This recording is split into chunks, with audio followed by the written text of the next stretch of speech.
Yes, joining us now, a man who coached Cedar Hill to 3 state championships after previously not having winning a playoff game. He then went on to be associate head coach and a position coach at Baylor, and now he is the new coach of the Texas Tech Red Raiders. Joey McGuire joining us on 105.3 The Fan. And a good afternoon, sir. How are you? I'm doing great, man. How are you doing, brother? Doing excellent. Thanks for joining us. I know there are a ton of people around here who are very excited for you, so congratulations. Thank you very much, man. It's been incredible. And every time I hear that, the new head coach of the Texas Tech Red Raiders, man, it just fires me up. Well, you need to be a little bit more excited, Coach, at those press conferences, you know? Yeah. I mean, you need to get a little bit more fired up about getting a big-time gig like that, man. When I was with you at Cedar Hill, you gave me a big hug. I'm like, man, I've never done a football game on the radio where the head coach gave me a hug before the game. So you need to get a little – you need to get a little fired up. Come out here to Lubbock. I'll give you another hug, brother. I tell you what, Coach, I'm so happy for you. I really, really am. You're one of I've been fortunate in my life to be around people, you know, Super Bowl winners and all that. I think you're going to do a hell of a job out there. You're a hell of a human being, and I'm so happy for you, man. Thank you so much. Thank you so much. We're really excited. Joey, what was successful in turning around Baylor? You think that can be applied out there in Lubbock? I think, you know, and I said it yesterday, the brand, the toughest, hardest working, most competitive team in the country.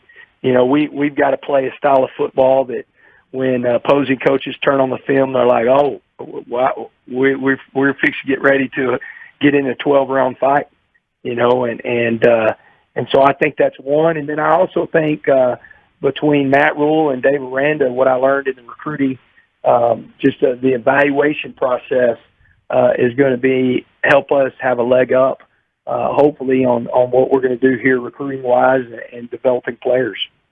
Coach, are there guys who get I don't want to say lazy, but like content when it comes to recruiting to just kind of look at how many stars players have? Because there's different schools that it's like, oh, look, they won the recruiting thing again. Oh, they won the recruiting thing again. And it doesn't necessarily work out. Are there ways to be way better at evaluating? Like, look, I don't care about the stars. I know what these guys can do for us. You know, I don't necessarily say lazy. You know, I'm not in some of those. I don't necessarily know if I've been in some of those meetings of different people like that. I just know that we're going to have a standard, and we're going to have a way that we're going to recruit, and this is what a Texas Tech Red Raider looks like, and where there is character, the film. Just the measurables and everything like that we're looking for. That's what we're going to recruit to, and then the entire staff's going to do it. We're going to try to do everything we can to get them out here to Lubbock and be a Red Raider and make them know that we are going to develop them as a player and a person. We're going to develop them and care about them, and they're going to come to a great university. Coach, you know, when we talk about the Big 12, you guys do such a great job with offense, and we're always kind of thinking if somebody figures out how to play defense in this conference, that they'll find a way to win it every single year. Is there a thing in mind as you go out to Tech? You're like, listen, if I could fix this or I could fix that. I was mentioning the defense. Is that kind of something that you start with, or is it like, hey, I just got to develop this program? You know, how I need to, whether it's offense or defense or special teams, whatever that may be. Well, that last part you said it perfect. Complementary football. So I think you start with the complementary football. I'm going to always start with the brand, and then the complementary football that you really focus on, and then football IQ. You know, we want to. It's part of the brand. It's usually not in there, but we also want to be the smartest team as far as, you know, what football looks like and how the game is changing and eliminating beating ourselves. And I learned that from Matt Rule and you know, just continued to learn that from Dave Aranda and different words and stuff like that. But, you know, there's a lot of times that games are lost on Saturdays. Well, shoot, let's don't say Saturdays. There's games lost on Friday night, Saturdays and Sundays versus one. Right. And we want to make sure that we're not beating ourselves. It's Coach Joey McGuire, formerly of Cedar Hill, formerly of Baylor, now Texas Tech Red Raider head coach. And I saw on the tweeter 3 commitments from Cedar Hill football players to Texas Tech within about 12 hours of you being hired. Can you just go Cedar Hill to Tech, and you think that'll be enough to just go ahead and be a great Big 12 team? Well, the biggest thing that we want to do is we want to recruit this great state, and we want to recruit great high school football players. We're going to do it the right way. You know, right before I got on, Matt was sitting here going, "Hey, they're almost ready to go," and I was talking to a couple people about, "Hey, we want to offer this young man, and we want you to tell him, you know, there's too many times. We're going to do it right at Texas Tech whenever it comes offering kids. We don't want the head coaches that spend every moment developing these kids to find out on Twitter. You know, that's disrespectful to the program, and it's happening too much, and that's not going to be Texas Tech. We're going to call the head coach, and we're going to say that we're going to offer your kid, and we'd love for you to tell them that they have an offer and then get them on the phone.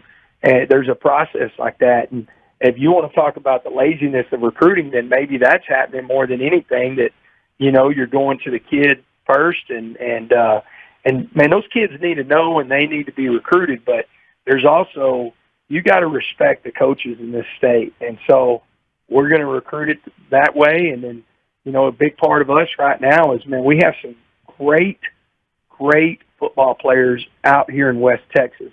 And we want to make sure they're in the red and black. And so that's another part of what we're going to really emphasize in the recruiting world is keeping the guys that are here in West Texas here in West Texas. Yeah, I didn't realize it. I read that Tech hasn't landed a class that's finished in the top half of the Big 12 since 2015. They were dead last in 2021. And now you have a short window here to get this thing sorted, at least for the first year. Do you have enough time logistically between now and December 15th to reverse that trend?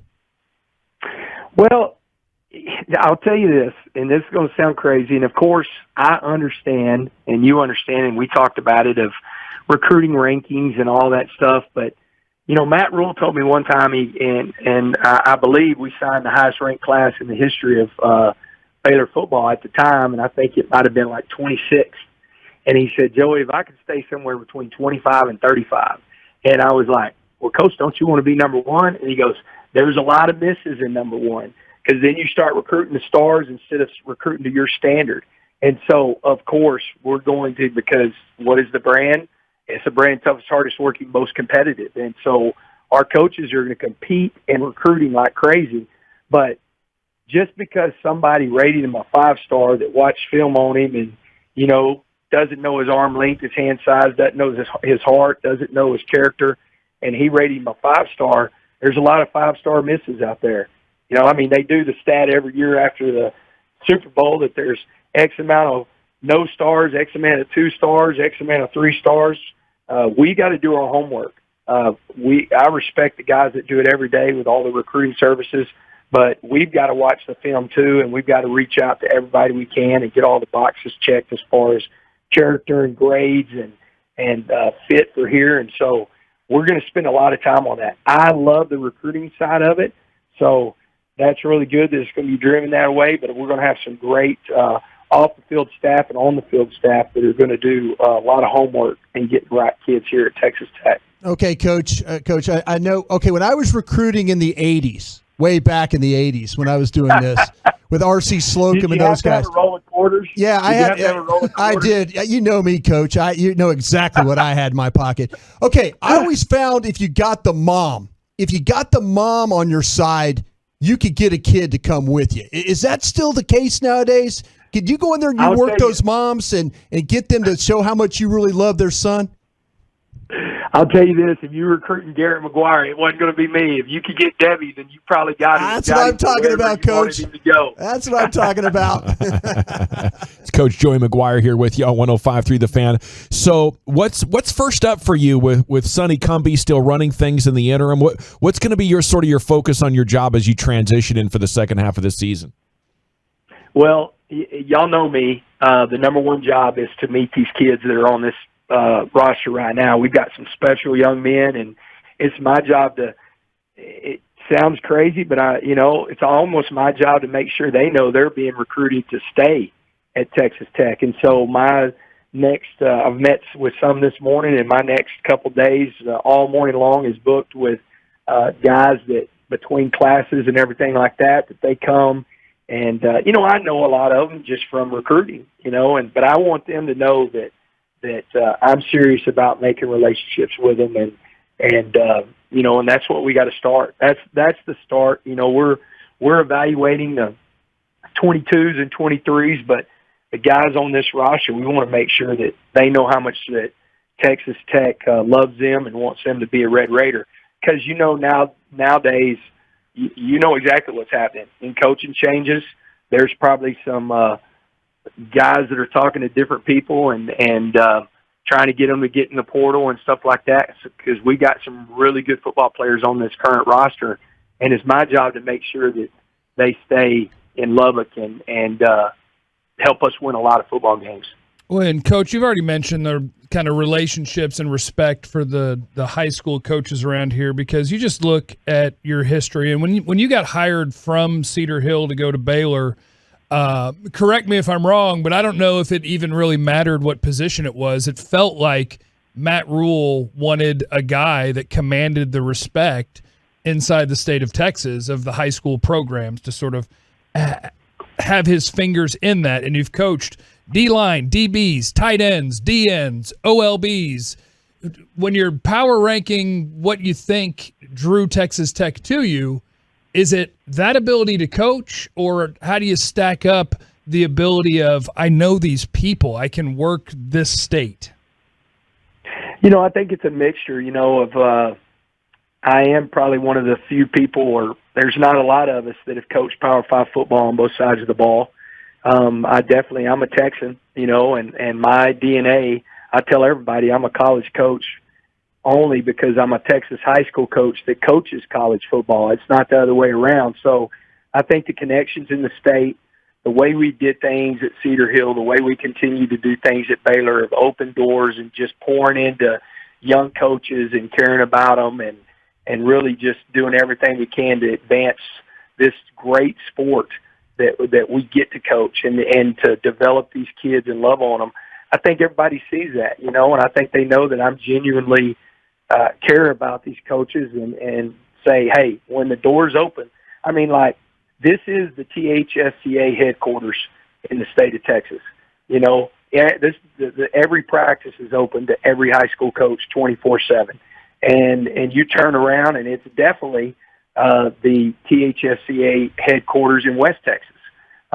We want these high school coaches to be here and be a part of this, and it's a genuine care for that association, all the coaches, and then all the players that play in this state, and also the players that play in the surrounding states, and really all over this country.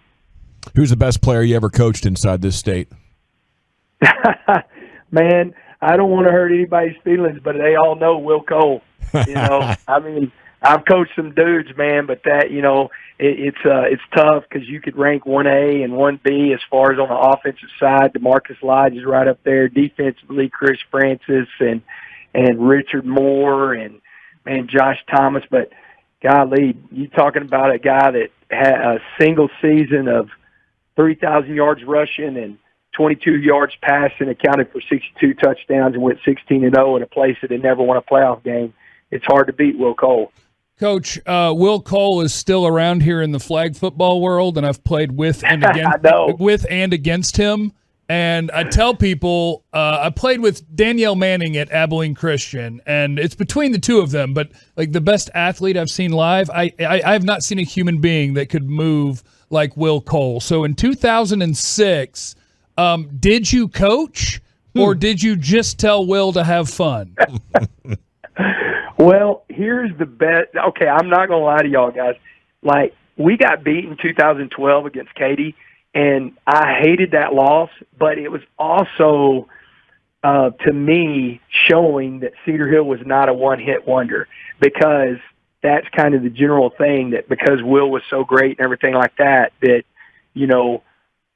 we were going to be a one-hit wonder. You remember, if you look at that, we only, in 16 games, we gave up 100-yard rusher. I mean, that defense was led by Chris Francis, was incredible. You know, everybody on that offensive line besides my center, I had a D2 All-American, and the other 3 were Power 5 offensive linemen. So Will tell you real quick that he was good because of the guys in front of him, and he was throwing to Desmond Briscoe, the all-time passing or the all-time receiver in Kansas football history. You know, Romy Blaylock, who played at Baylor. I mean, we had some dudes around it. I just tell everybody I was a really good bus driver. Great stuff, Coach. Appreciate your time. We look forward to what you're going to produce out there in Lubbock. Give them hell. We'll be pulling for you. Thank you, man. I appreciate you.